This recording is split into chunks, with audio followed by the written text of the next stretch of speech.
Understand that your sin should be in your mind. No, this isn't even adequate, but it's the best I can do. Your sin is like leprosy all over your skin. Your sin is like terminal cancer that is killing you.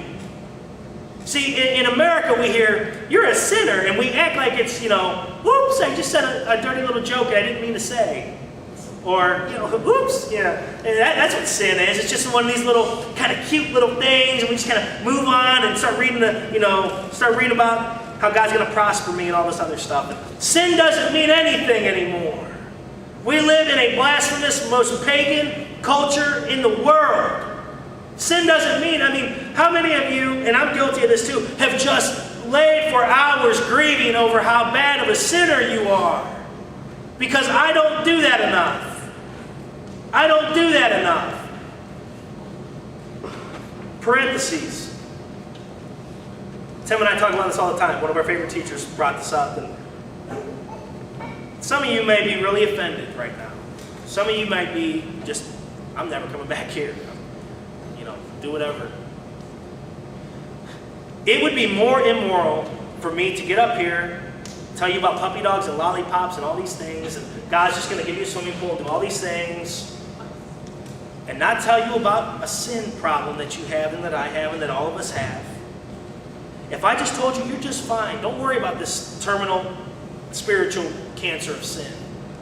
Walk out the door, be happy, go Browns, go about your life, go eat some chicken wings and nachos like I'm planning on doing here in a little bit. That would be more disgusting and immoral than if a doctor sat you down and said, and in his mind knew you were dying of cancer. You are going to die. And he says, you know what?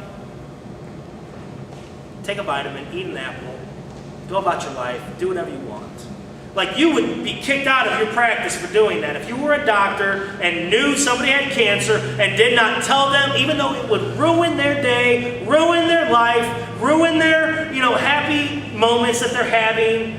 Because I wouldn't want to hear that. I've got 2 young kids and I'm hoping to have some more, and I'm just now figuring out what in the world God has me here for. And if I found that out, that would crush me.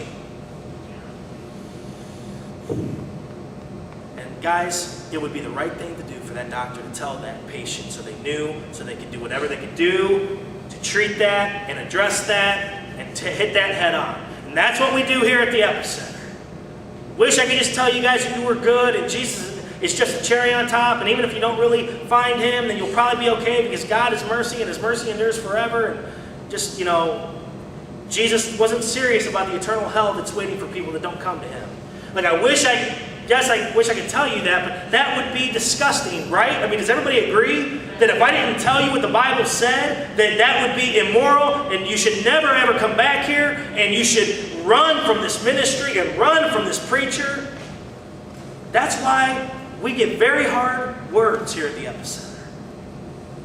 Hard words will produce a soft heart. Soft words, which is what this country is, just gluttonous with soft words. The American church is gluttonous on feeding on the soft words. God is love. God is. We know all that. We know that. You go to any church in here and you'll hear that God loves you, and that's very true and it's very important. Very hard hearts. Very hard hearts.